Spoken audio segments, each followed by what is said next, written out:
May mga bagay na mahirap paniwalaan, lalo na kung hindi mo pa ito nakikita. Pero, paano kung ang hindi mo pinaniniwalaan at ninanais mong makita ay siya palang masasaksihan at magbibigay ng kilabot sa iyo? Kaya nga may kasabihan tayo na mag-iingat ka sa mga hinihiling mo. Ating saksihan ang kwentong ipinadala ng ating letter sender nang minsang magbakasyon siya sa probinsya ng Bulacan noong kabinataan niya. Sir Vic, mapagpalang araw po. Tawagin niyo na lang ako sa pangalang Julio. May kwento lang akong nais na ibahagi sa inyo, sir. Patungkol ito sa karenderya na iniiwasan dati sa lugar ng mga tiyahin ko. Iniiwasan po yun, sir, ng mga nakakaalam ng sekreto nun. Kung ano ang sekreto nito? Ito po ang aming kwento. Late 80s nang mangyari ito, sir, sa probinsya ng tiyahin ko sa Bulacan. Hindi ko na lang sasabihin niyo eksaktong lugar para iwas na lang din sa problema. Nagbakasyon kami sa mga tita ko, kasama sila mama at papa. Kasi meron silang aasikasuhin na lupa doon. Sa Bulacan, sir, sobrang presko ng hangin at madami pa talagang mga puno. Kahit kalapit lugar lang namin yun sa Quezon City masasabi pa din natin iba talaga sa probinsya. Sa lugar nila tiya ay hindi ganong karamihan ang mga bahay. Hiwa-hiwalay pa nga sa looban. Pero yung iba banda sa labasan, sa may tabing kalsada, ay medyo madami-dami na at madami na ding mga tindahan. Sa mga tindahan doon, sir, isang tindahan ang umagaw ng atensyon at kuryosidad ko. Yun yung isang karinderya na napagkaalaman ko na pagmamayari ng isang matanda na nangangalang Manong Isko. Paano ba naman, sir? Sa liit ng lugar nila tiya, ang daming kumakain doon. May mga nakakotse pa nga. Parang blockbuster talaga sa dami ng kumakain. Isang umaga nun, sir, habang naggagala kami ng pinsan ko na si Arnel, naitanong ko sa kanya bakit madaming kumakain doon at kung nakakain na ba ang pinsan ko sa karinderya na yon. Pinsan, nakakain ka na ba sa karinderya na yan? Masarap siguro yung mga niluluto dyan, ano? Sino bang may-ari niyan? Magpapaturo sana ako ng mga sekreto niya. Tingnan mo, ang daming kumakain. Sa tingin ko yung iba dyan yung mga dayo. Hindi siya sumagot, sir. Bagkus itinuro lang niya sa akin yung isang matanda na nakatayo malapit sa lagayan ng mga ulam. Yun daw ang may-ari nun na si Manong Isko. Nakita mo yung matanda na yung pinsan? Siya ang may-ari niyan. Ang pangalan niya ni Manong Isko. Napatango naman ako sa pinsan ko. Dahil sa laking Maynila ako at medyo bida-bida at feeling close, nilapitan ko yung matanda. Pagkalapit ko, sir, binati ko agad ito ng magandang umaga. At sabi ko pa na, "Magandang umaga, Manong Isko. Maaga pa po pero madami ka ng customer." O diba, feeling close talaga ako, sir. Ganyan talaga ang ugali ko, kaya nga madami akong kaibigan. Ngumiti naman yung matanda at nagwika din ito na, "Magandang umaga din, iho. Mukhang bago ka lang dito Opo, Manong. Bumisita lang po ako sa mga tiyahin ko. Siya nga po pala yung pinsan ko." Siya ba? Oo, kilala ko yan, pati ang mga magulang niya. Teka, bago kayo umalis, baka gusto niyo na munang kumain. Libre lang para sa inyo ng pinsan mo. Napangiti naman ako sa sinabi ng matanda. Sasagot na sana ako, sir, pero bigla na lang akong hinilan ng pinsan ko at sinabi nito kay Manong Isko na hindi ako basta-basta kumakain sa mga karinderya. Nalaking Maynila nga ako. Tingnan niyo yung pinsan ko, sir. Pala desisyon sa buhay ng may buhay. Hindi na po, Manong. Pasensya na po ah. Laking Maynila po kasi itong pinsan ko. At hindi ho siya sanay sa mga pagkain dito sa atin. Kaya yun nga, sir. Pagkahila sa akin ng pinsan ko, ginitian lang naman kami ng matanda at sinabing, "Ganun ba? Sige, sa susunod, magluluto ako ng espesyal na para kang kumain sa 5-star hotel sa Maynila." Kasabay ng pagsabi nito, sir, ay ang pagngiti nito, nalabas ang lahat ng mga ngipin. Naglakad na kami ng pinsan ko, sir. Tapos kinaltukan ako ng pinsan ko. Sinabihan pa ako nito na patay gutom daw ba ako. Aray! Para saan yun? Patay gutom ka ba? Di ka ba pinapakain? Ako naman nasaktan. Hindi sa kaltok, kundi sa patay gutom. Kaya sinabihan ko si Arnel na binati ko lang naman yung matanda at gusto ko lang naman tikman yung luto niya dun kung masarap talaga. Isa pa, pinsan, mahilig din kasi akong magluto. Kaya kung masarapan ako magpapaturo sana ako kay Manong Isko ng mga recipe niya dun sa paninda niya. Inakbayan ako ng pinsan ko, sir. Tapos nagwika ito na. Pinsan, naniniwala ka ba sa mga aswang? Aswang? Hindi, syempre. Panakot lang naman sa mga bata yun eh. Habang tumatawa ako, napansin kong naging seryoso ang pinsan ko at nagwika pa ito na. Aswang si Manong Isko at lahat ng itinitinda niya sa karinderya niya mga karne ng tao. Sa sinabi ng pinsan ko na yun, sir, napatawa ako ng malakas. Praning ka na yata, pinsan. Tigil-tigilan mo na yung pagra-rugby mo at masama sa utak ng tao yan. Sa sinabi ko na yun, kinobrahan na naman ako ng pinsan ko at nagwika pa ito na. Bahala ka kung ayaw mong maniwala. Basta kami nila nanay at tatay, alam namin ang katotohanan. Sa sinabi na yun ng pinsan ko, napaisip ako. Kasi alam daw nila tiya at tiyo ang totoo. Biglang may naglaro sa isipan ko ng mga oras na yun, Sir Vic. Sabi ko sa isipan ko na gusto kong maka-experience na makakita ng aswang. Nang makauwi kami sa bahay nila pinsan, ay sinumbong agad ako ni Arnel sa mama niya. Nakesyo nakikipagkaibigan daw ako kay Manong Isko at gusto ko pa daw kumain doon. Nay, si pinsan nakikipag-usap kay Manong Isko at gusto pang kumain dun sa karinderya. Hala, hindi po tita. Kaya ang sister, sir, nakobrahan din ako ni tiya. Nakurot pa sa tagiliran. Sabi ko naman na, aray, bakit naman po? Gusto ko lang naman tikman. Kasi nga madaming kumakain dun. Tsaka mukhang masarap. Pero, habang nagsasalita ako, nagwika ang tiya ko. Naswang nga daw si Mang Isko. Sa sinabi ni tiya, natawa na naman ako. Sabi ko pa sa tiya na, pati ba naman kayo tiya, naniniwala sa mga ganon? Sa mga palabas at kwento lang ang mga aswang. Hindi totoo yan.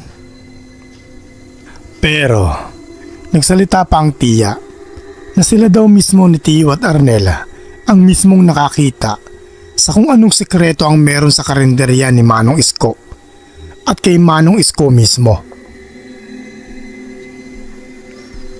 Teka tiya, totoo po ba yan? At dito, nagkwento na nga si Tia sa naging karanasan nila. Sabi ni Tia, isang madaling araw daw noon nung nanggaling sila sa bahay namin nung kaarawan ni Mama. Naglalakad silang tatlo kasi wala pang bumabiyahe na padyak doon. Kaya napagpasyahan na lang nilang maglakad. Habang naglalakad daw sila napansin nila yung isang malaking ibon na may kung anong daladala. Tay, ano po yun? Turo ni Arnel sa lumilipad sa nasa itaas. Malaking ibon lang yata yan, anak. Ibon? Napakalaking ibon naman po yata niyan, Tay. Nung una, akala nila ibon lang talaga yun na malaki.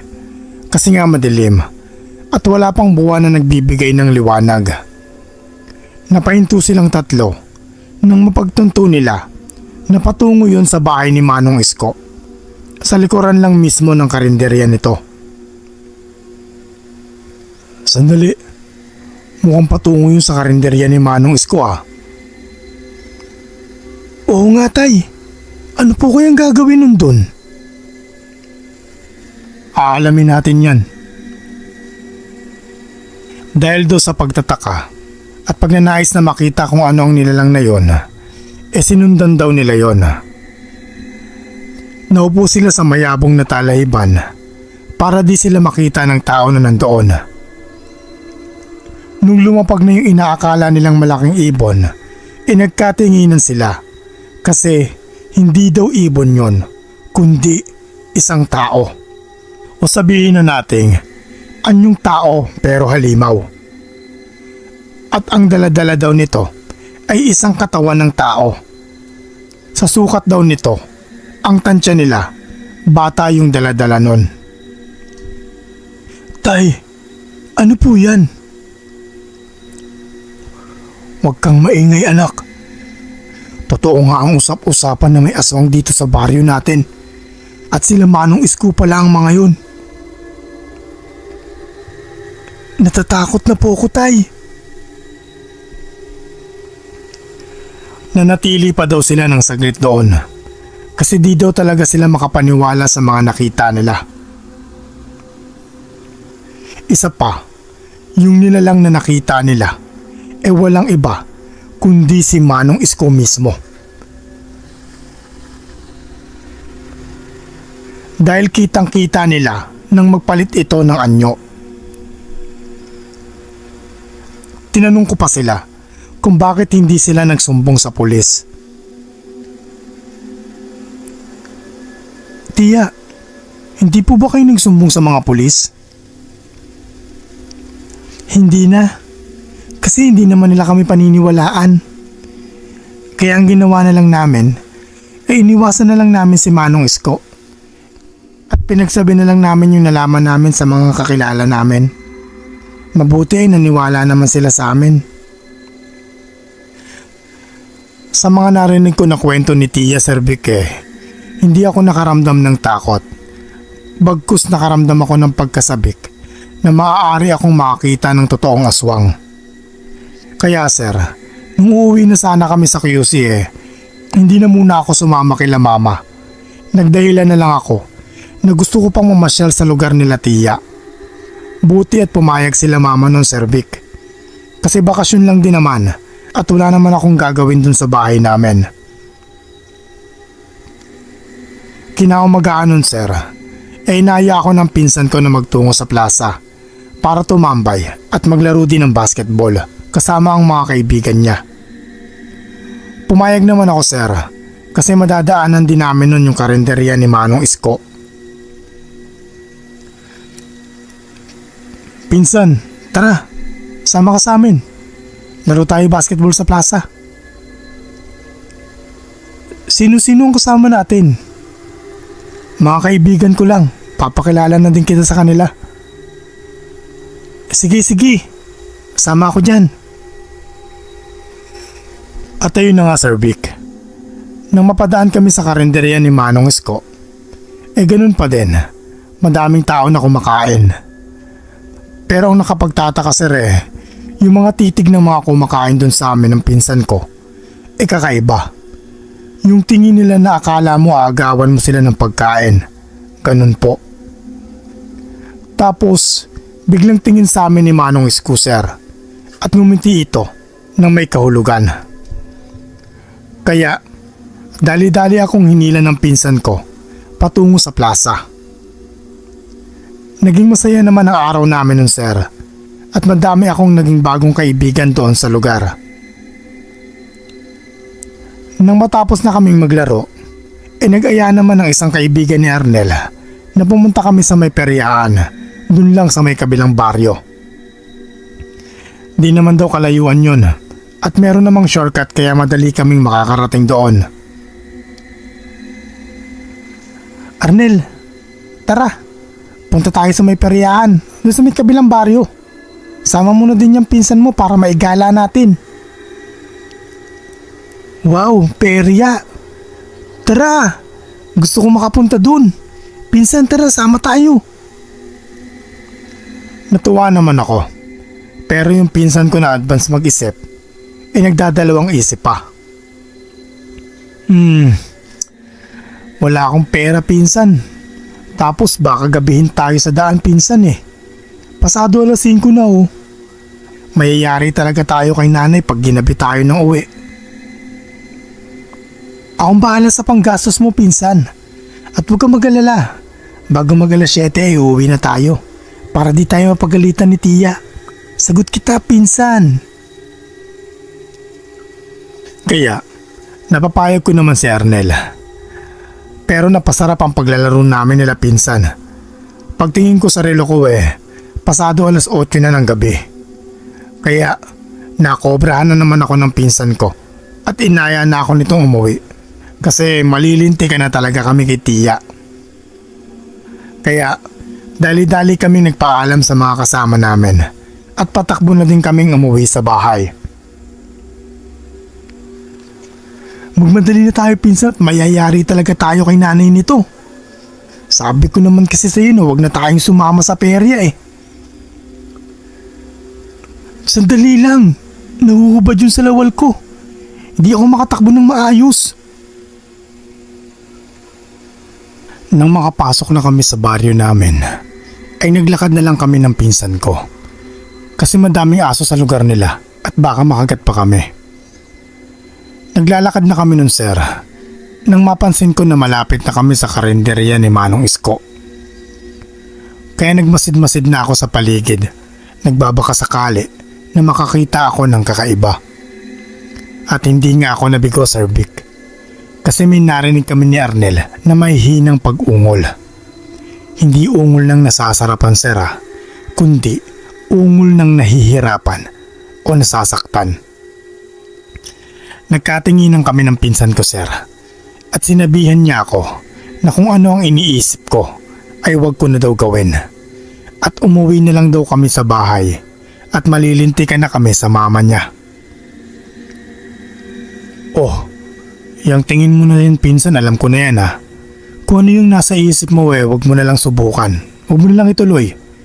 Umuwi na tayo at panigurado yari na tayo kay nanay. Ako naman, na may pagkasira ulo, ngumiti lang sa pinsan ko. At dahan-dahan akong lumapit sa bakuran ni Manong Isko. Sumilip sa pawid na bakod na nakaharang dito. Pinigilan pa ako ng pinsan ko. Pero hindi ako nagpapigil. Pinsan, tara na. Umuwi na tayo. Ano bang sinisilip mo dyan? Sandali lang, pinsan. May kakaiba akong nararamdaman dito. Kakaiba talaga ang kutob ko eh. Saglit lang to, sisilipin ko lang. Nang makasilip ako sa buta, sir, laking gulat ko nang makakita ako ng isang tao. Hubot-hubad ito na nakatali ng patiwarik. Yung ulo yung nasa baba at yung paa naman yung nasa taas. Napahawak ako sa bibig ko at sinenyasan ko si pinsan na lumapit sa akin. Pinsan, tara, lumapit ka muna dito. Ha? Bakit naman? Basta, madali ka. Nang makalapit na siya, binulungan ko ito. Sabi ko, huwag kang sisigaw sa makikita mo pag sumilip ka sa butas ha. Pagkasilip ng pinsan ko, napatakip din ito ng bibig sa nakita niya. Nanlalaki ang mga mata nitong napatingin sa akin. Bumulong pa ito na. Umuwi na tayo. Sumang-ayon naman ako. Nang tatayo na kami para umalis na sana, ay narinig naman namin ng pagbukas ng pinto at pagsasalita ng isang lalaki. Si Manong Isko. Sabi nito sa lalaking nakatali na, kahit magsusumigaw ka pa, walang makakarinig sa'yo dito. May ritual na nilagay ako dito kanina para makatulog yung mga taong nakapaligid sa bahay ko. Kaya napaisip din ako na kaya pala wala kaming nakikita na tao kahit pasado 8:00 pa lang ng gabi. Tapos sir, ang mas nagpagimbal pa sa amin ng pinsan ko yung biglang nagbago ang anyo ni Manong Isko. Umitim ang balat niya, kasabay ng paghaba ng mga kuko. At ang nguso niya, naging kagaya sa isang aso. At nagsihabaan din ng mga pangil nito. At ang mga mata niya ay nanlilisik na kulay pula. Sir Vic, sa tanang buhay ko, di ko lubos maisip na makakakita ako ng ganong nilalang. Yung lalaking nakasabit ay lalong nagpupumiglas nang makita ang kaanyuan ni Manong Isko. Tapos, nagulat pa ako sir, nang biglang itarak ni Manong Isko yung matutulis niyang mga kuko sa dibdib ng lalaki. At iniangat niya ito hanggang sa mahati sa gitna yung katawan ng kaawa-awang lalaki. Bumulwak ang masaganang dugo, kasama ang mga laman loob ng lalaki sa ibaba na nasalo naman ng isang malaking palanggana. Tapos, may pinulot si Manong Isko sa ibaba. Nang makita ko kung ano iyon, nagulat talaga ako. Kasi puso iyon ng lalaki at tumitibok-tibok pa ito. Itong kasunod na nangyari Sir Vic ang nagpabago sa akin na huwag kumain ng mga laman loob ng hayop. Kasi sir, yung puso na hawak ni Manong Isko, bigla niyang kinagat. Tumilimsik pa ang dugo nito at tila ba sarap na sarap ang aswang dito. Napapapikit pa nga siya sa sobrang sarap. Kami naman ni Arnel napapapikit din sa pandidiri. Nagsinyasa na kami na umuwi na. Nang akmang tatalikod na kami, ay may biglang tumawag sa pangalan ni pinsan. Hoy Arnel, anong ginagawa niyo dyan? Dumudumi kayo no? Wika nito ng pasigaw. Dahil sa pagsigaw na yon, ay nakita namin na lumingon si Manong Isko kung saan kami nakapwesto. Ngumisi pa ito nang nakakikilabot. Napamura naman kami ni pinsan at sumigaw dito na tumakbo na. Langya! Takbo na, dali! Anong takbo? Bakit naman kami tatakbo? Mamaya ako na ipapaliwanag. Bilisan nyo! Dali-dali kaming tumakbo ni pinsan. At nagulat naman ng mga kaibigan niya kasi takot na takot kami. Nasa ganun kaming posisyon nang may maramdaman kaming isang malakas na hangin at tila ba may tumalon sa itaas namin. Pero wala naman kaming makita. Nagtatawanan pa din ang mga kaibigan ni Arnel nang isa sa kanila ang mapamura at tumuro sa unahan na aming dadaanan. Teka, walang ya. Ano yun? Sir Vic, may nakatayong tao sa unahan namin. Malaki ang katawan nito. Namumula ang mga mata at ang pakpak na singlaki ng 5 dahon ng saging pag pinagsama. Napasambit na lang ako na Manong Isko habang umaatras kami. Umaangil naman itong nilalang sir at ramdam talaga namin nakatapusan na namin ng mga oras na yon. Yung ibang kasama ko nga ay umiiyak na. Si Arnel naman naihina sa salawal niya. Ako naman, nagsisisi na sa pagnanais kong makakita ng aswang. Iba pala talaga ang takot pag nasa harapan mo na mismo ito. Papalapit ng papalapit sa amin ng nilalang na yon. Tapos napansin pa namin yung pagtulo ng laway nito na nagkukulay pula na. Gawa siguro ng kinain nito kanina. Habang papalapit siya, ay papaatras naman kami. Nang biglang may marinig kaming isang putok ng baril. At sigaw ng isang tao na magsidapa kami. Kaya agad naman kaming nagsidapaan at sunod-sunod na ang narinig namin na putok. Lahat ata ng bala nun nasalo ng aswang na si Manong Isko, Sir Vic. Kasi wala man lang tumama sa malapit sa amin. Nakita pa namin ang pagluhod ng nilalang na halatang napuruhan ito. Tapos tumalon ito ng pagkataas-taas. Nilagpasan na lang kami nito at nagtatakbo na siya banda sa kagubatan. Hinabol pa ng ibang kalalakihan si Manong Isko. Tapos lumapit sa amin yung iba, kasama sila Tio Bert at Tia Ana. Pagkalapit nila sa amin, nakatikim agad kami ng konyat at tag-isang kurot sa tagiliran. Alalang-alala na daw sila kasi gabi na wala pa kami sa bahay. Kaya nung pumatak daw yung alas 7, nagpatulong na sila sa mga kaibigan ng tiyo kasi iba daw talaga ang kutob nila. Kasama din doon yung mga magulang ng mga kaibigan namin. Sinabi din naman namin sa kanila yung mga nakita namin sa bahay ni Manong Isko. Nang makita nila yung bangkay ng lalaki, agad silang nagpatawag ng tanod at mga pulis. Kami naman ay umuwi na sa bahay nila Tia. Pag uwi namin, sermon ang inabot namin. Pero masaya kami ni Pinsan kasi kahit papaano, buhay kami at naririnig pa namin ang sermon nila Tia. Kinaumagahan nun sir, nagulat na lang kami sa narinig naming balita. Kasi nasunog daw yung bahay ni Manong Isko at ang nagpahindik pa sa amin, bukod sa mga kalansay na nakita sa bahay ni Manong Isko, hindi din natagpuan ang katawan ng lalaki sa kalapit na baryo, maging sa kagubatan kung saan ito tumakbo. Bigla kaming natakot ni Pinsan kasi buhay pa si Manong Isko. Baka balikan kami nun pag gumaling na siya sa mga sugat na natamo niya. Kaya nagpasya sila Tia at Tiyo na umuwi na kami ni Arnel sa bahay namin sa QC. Doon na din muna nanatili si Arnel hanggang sa kalaunan. Doon na din nag-aral si Arnel.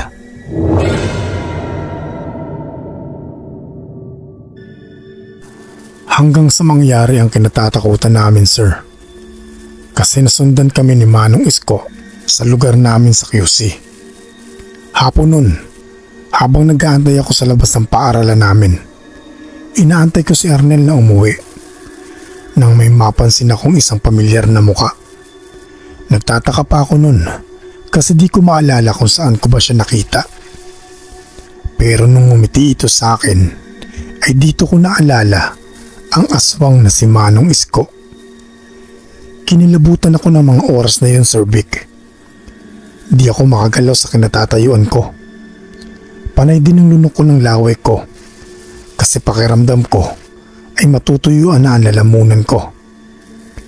Hindi naman ito lumapit sa akin. Bagkus naglakad lang ito kasabay ng mga taong naglalakad tsaka ito nawala. Nasa ganun akong posisyon nang may biglang humawak sa balikat ko.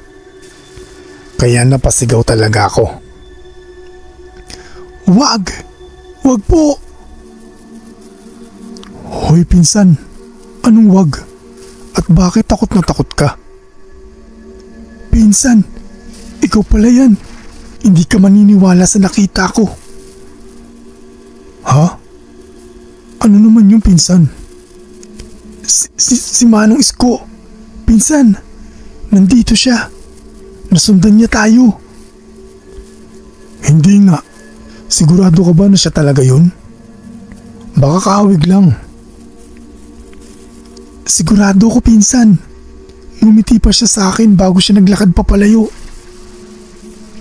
Nako, tara na, umuwi na tayo. Sabihin natin yan sa mga magulang mo para makapaganda din sila kung sakaling guluhin tayo ni Manong Isko. Dali-dali na kaming umuwi ni pinsan nun, sir. Habang naglalakad kami, may nadaanan kaming bagong tayong karinderya. At madami ang kumakain dito. Nagtaka naman kami kasi nung nakaraan lang kakaunti lang naman ang mga tao na kumakain dun. Sa isip-isip ko na baka bago yung kusinero, kaya masarap yung niluluto ng mga putahe dun. Pinsan Arnel, tignan mo yun ang daming tao. Nung nakaraan lang yung tumal ng karinderya na yan. Oo nga pinsan, nabalitaan ko din na bago yung kusinero nila dyan. At nabalitaan ko din na namatay yung dating kusinero nila. Natagpuan na patay sa may bakanting lote. Wakwak yung tiyan at wala nang mga laman loob. Pati nga daw yung mata nawawala. Ang usap-usapan nga sindikato yung gumawa nun. Yung nagbibenta ng mga organ sa black market. Pero hindi ako naniniwala. Sa tingin ko aswang ang may gawa nun. Oo pinsan, sa tingin ko aswang din talaga yun. Si Manong Isko ang naiisip ko na gumawa nun pinsan. Lalo pa ngayon na nagpakita siya sa akin.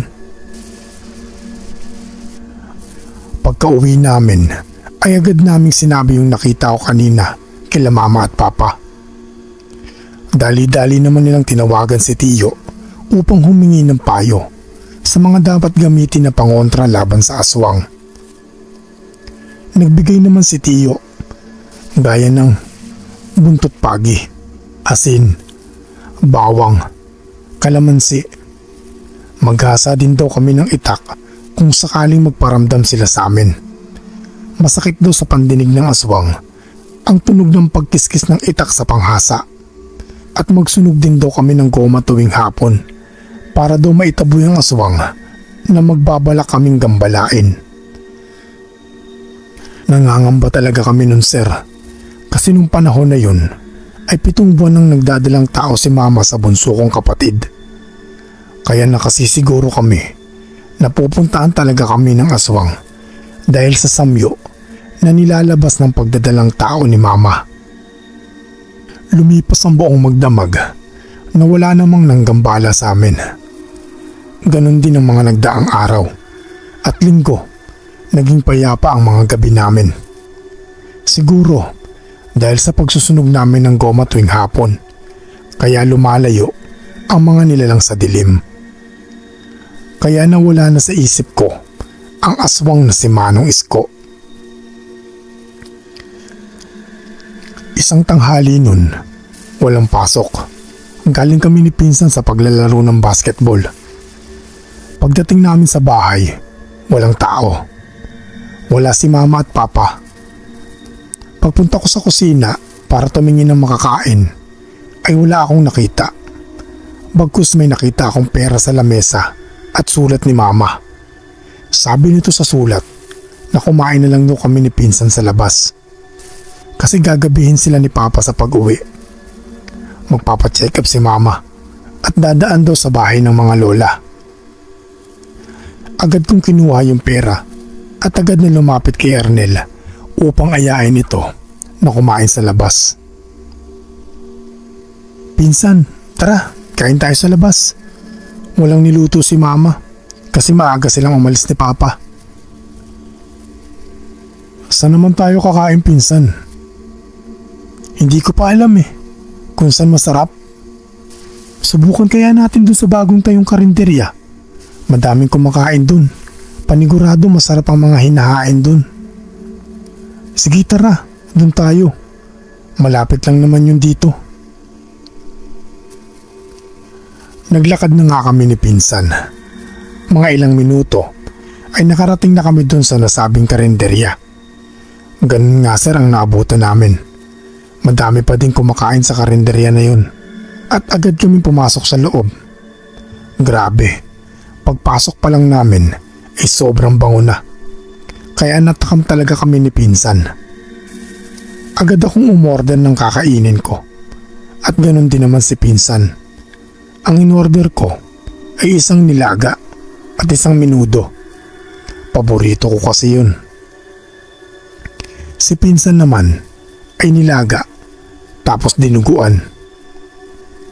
Nagantay lang kami ng ilang minuto at dumating din ang order namin. Natakam talaga kami sir. Kasi paglapag pa lang sa lamesa namin, umuusok pa. Dali-dali akong naglagay ng ulam sa kanin ko at kumain. Napamaang ako sa sobrang sarap ng menudo sir. Halos hindi ko tigilan ang pagsubo sa pagkain. Ganun din naman si Arnel. Sarap na sarap din siya sa kinakain niya. Grabe pinsan, napakasarap pala talaga ng pagkain nila dito. Oo nga eh, tamang-tamang pasya natin na kumain tayo dito. Oo, mukhang makakaisang kanin pa nga ako eh. Meron pa tayong nilaga oh. Pero teka pinsan, may nakakalimutan yata tayo. Ha? Ano naman yung pinsan? Dala ko naman yung pambayad natin.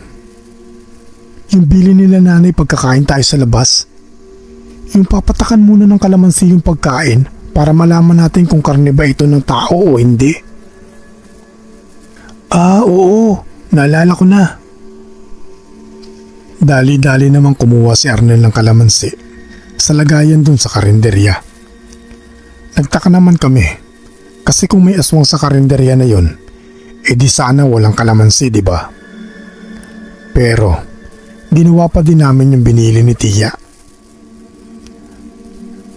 Ganun na lang ang gulat namin sir, nang wala namang nangyaring kakaiba. Kaya napatawa na lang kami at muling kumain. Habang nasa kasarapan kami ng pagkain, ay may biglang nagsalita sa likuran namin. Hindi magbabago yung anyo niyan. Hindi din mag-iiba ang amoy niyan. Kasi totoong karne ng hayop ang ginamit ko dyan. Pero nilawayan ko yan para maging kagaya ko kayo.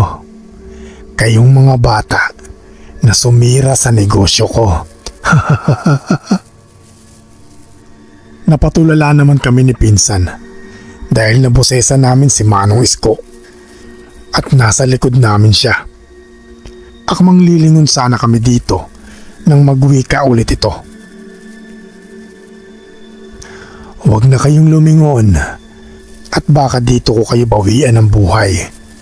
Kumalma lang kayo at makakalabas kayo ng buhay dito.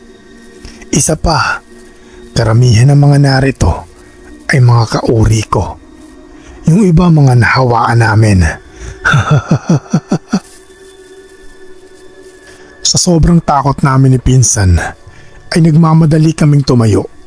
Iniwan ng perang pambayad tsaka lumabas sa nasabing karinderya. Nang makalabas kami ay lumingon pa ako doon at nakita ko si Manong Isko kasama ang ilang tao na nandoon na nakatingin sa amin. Nakangiti ang mga ito na nakakikilabot. Dali-dali kaming umalis ni pinsan dun sa lugar. Nang makarating kami sa bahay, ay agad naming sinukay yung mga nakain namin. Halos tubig na nga lang ang nilalabas ko. Hapong-hapo kami ni pinsan ng mga oras na yon.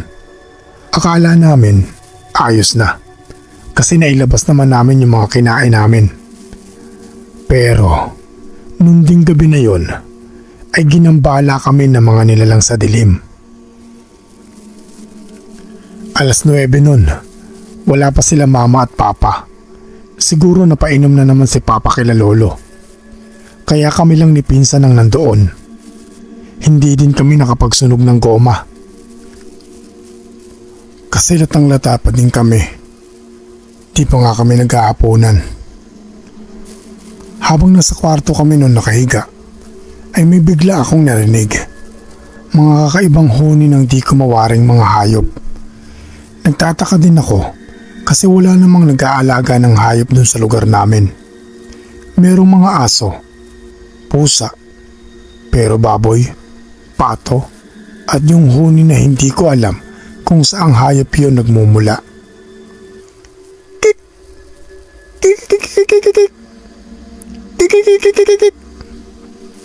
Ganyan po yung huni. Nalalakas, tapos hihina. Kinilabutan na ako ng mga sandaling yon. Tapos narinig ko yung mabilis na pagtakbo ni Arnel papunta sa kwarto ko. Pagbukas nito ng pinto, ay agad na nagsalita ito. "Pinsan, may mga tao sa labas. Madami sila. Mga nakakatakot. Namumula yung mga mata nila." "Talaga? Akala ko mga hayop yung naririnig ko kanina." "Ako din naman, pinsan. Akala ko mga hayop lang yun. Kaya nga sumilip ako. Tapos pagsilip ko, ayun ang nakita ko. Yung mga tao na mapupula ang mata." Dahil sa sinabi ni pinsan, ay mas lalo akong kinilabutan. Palakas ng palakas sa mga huni. Nawari mo'y kami lang ang nakakarinig. Agad naman na kinuha ng pinsan ko ang buntot pagi sa lagayan ni Papa. Ako naman, kinuha ko yung itak at garap po ng asin. Nakikiramdam kami sa mga susunod na mangyayari. Makalipas ang ilang minuto, tumahimik na ang mga ingay sa labas at may biglang nagsalita sa nakakatakot na boses. "Huwag kayong mag-alala. Di namin kayo sasaktan. Di namin sasaktan ang mga kauri namin.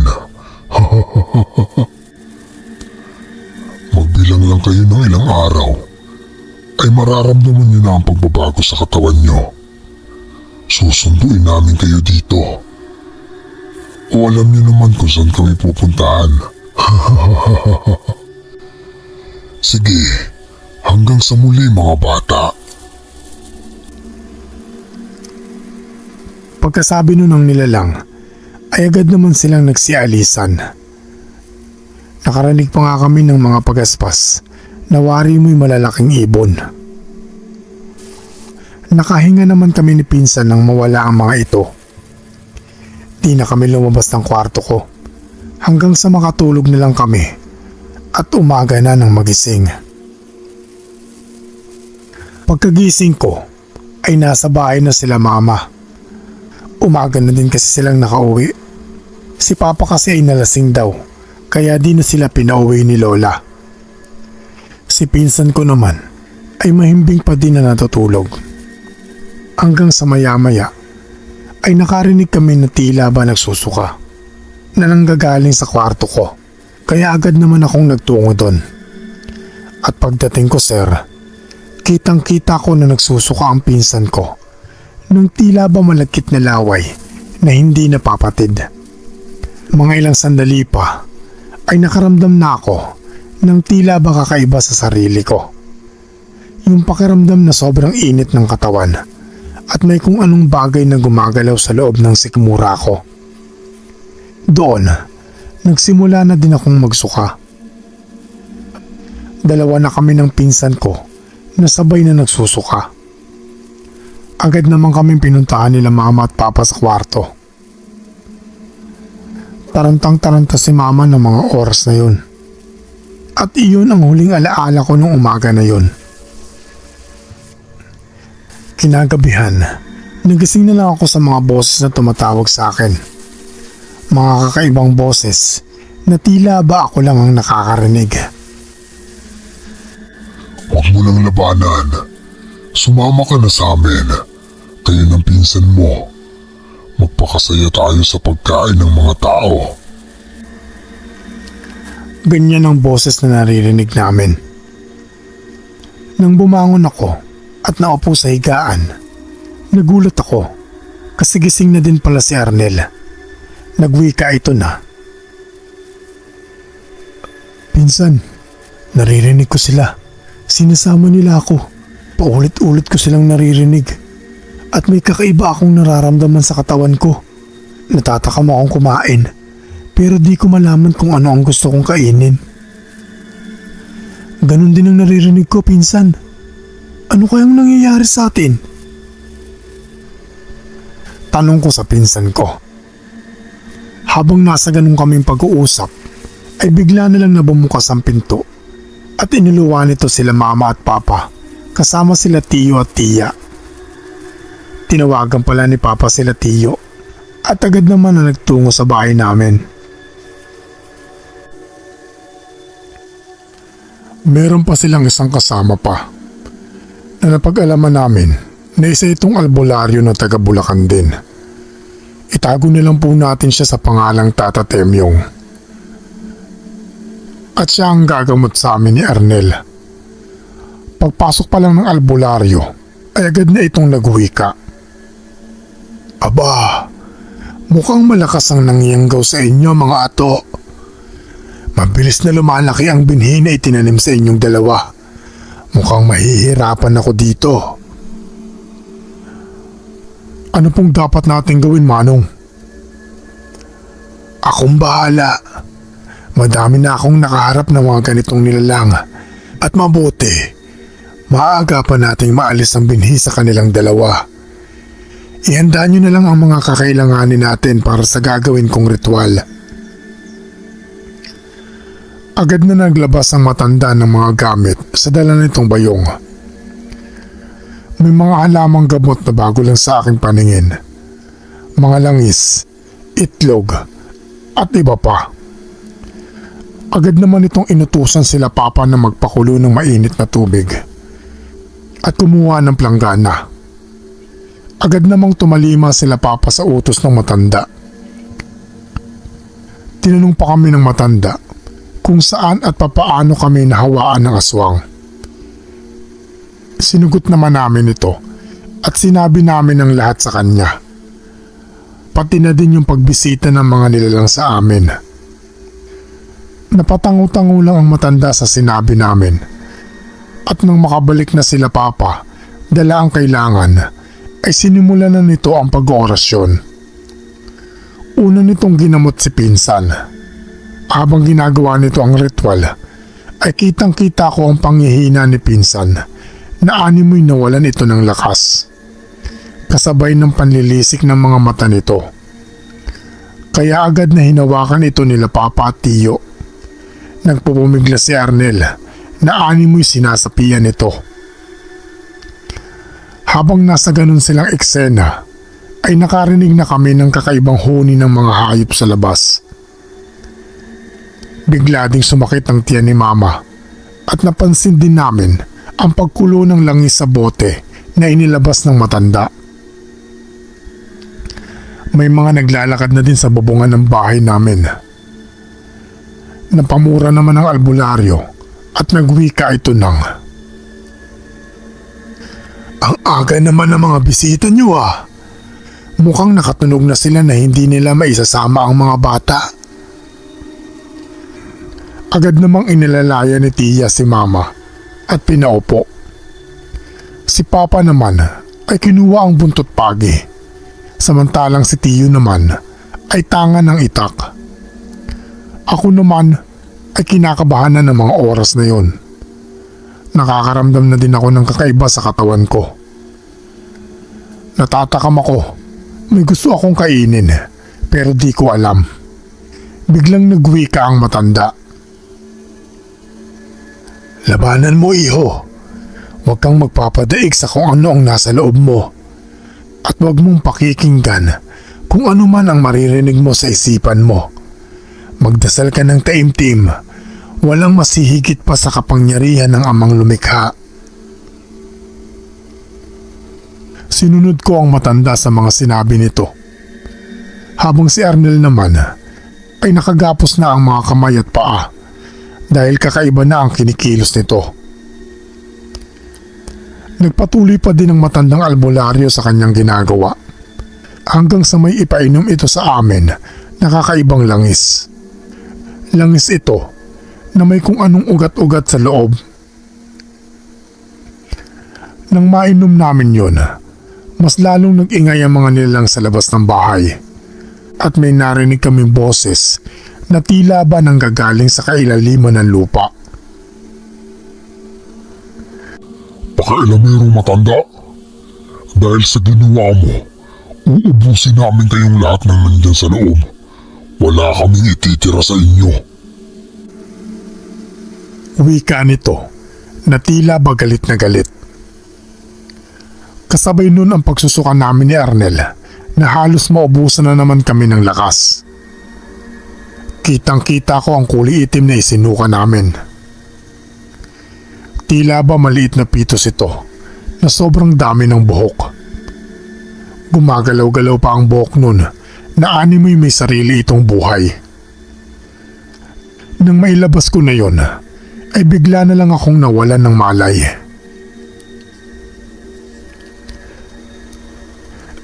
Itong susunod na kwento, Sir, ay ikinuwento na lang sa akin ni Papa. Nung oras na nawalan ako ng malay, ay mas lalong naging agresibo ang mga nilalang na nasa labas. Galit na galit ang mga ito na gusto kaming pasukin sa loob. Pero hindi sila makapasok dahil sa inilagay namin ng mga pangontra sa bintana at pintuan namin. Panay din ang pagmumura nila Papa at Tiyo sa mga nilalang na nasa labas. At pinagbabantaan nila na kung pasukin man kami sa loob, ay sisiguraduhin nila Papa na uubusin din nila ang mga nilalang.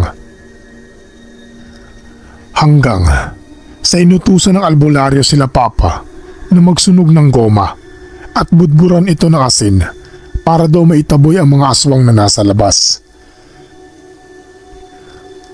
Lumipas pa ang mga oras ay unti-unti namang nawala ang mga nilalang hanggang sa naging panatag at payapa na ang gabi namin.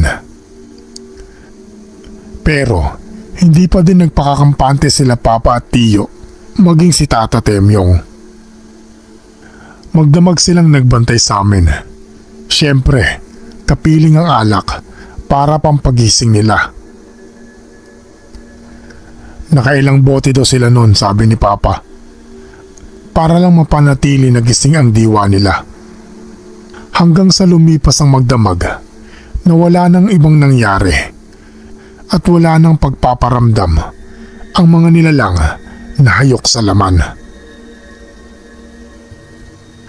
Kinaumagahan, tanghali na nang magising kami ni Arnel at sa awa ng Diyos ay naging maayos na kami.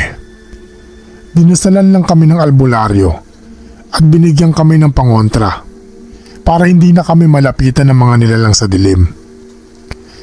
Pinayuhan din kami nito na palaging magdala ng luya at magbaon ng kalamansi, lalo na kung kakain kami sa labas. Siyempre kahit natatawa sinunod pa din namin yon kasi naranasan na namin ang mayanggaw at ayaw na naming maulit pa yon. Yung itim na isinuka naman namin ay bigla na lang daw nawala kasabay ng pagkawala ng mga aswang noong gabi.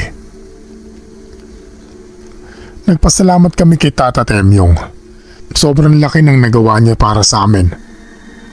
Kahit nabayaran namin ito, ay hindi niya tinanggap. Wika nito na hindi siya tumatanggap ng pera o kahit anong bayad sa kanyang serbisyo dahil magagalit ang mga gabay nito. Patuloy pa rin kami nagpasalamat sa kanya kasi kundi dahil sa kanya, baka isa na din kami ng pinsan ko sa mga nilalang na kinatatakutan ng marami. Mabuti na lang at naagapan talaga ang pagkayanggaw namin. Yung karinderya naman na kung saan nagtatrabaho si Manong Isko ay nandoon pa din. Pero wala na sila Manong Isko kasama ng mga lalaking masasama ang tingin sa amin. Pero simula nang nangyari sa amin yun ni Arnel ay di na kami kumain pa doon o maging sa iba pang karinderya. Si Mama naman, sa awa ng Diyos, ay nakapanganak siya ng maayos at doon muna sila nanatili kila Lola. Nakakatakot din kasi baka balikan kasi kami ng mga aswang at baka madamay pa yung bata. Tinapos lang ni Arnel yung taon sa eskwelahan namin at bumalik na din siya sa Bulacan. Mabilis na lumipas ang taon, sir. Wala nang paramdam si Manong Isko sa lugar nila Tia maging sa amin. Napanatag naman kami doon.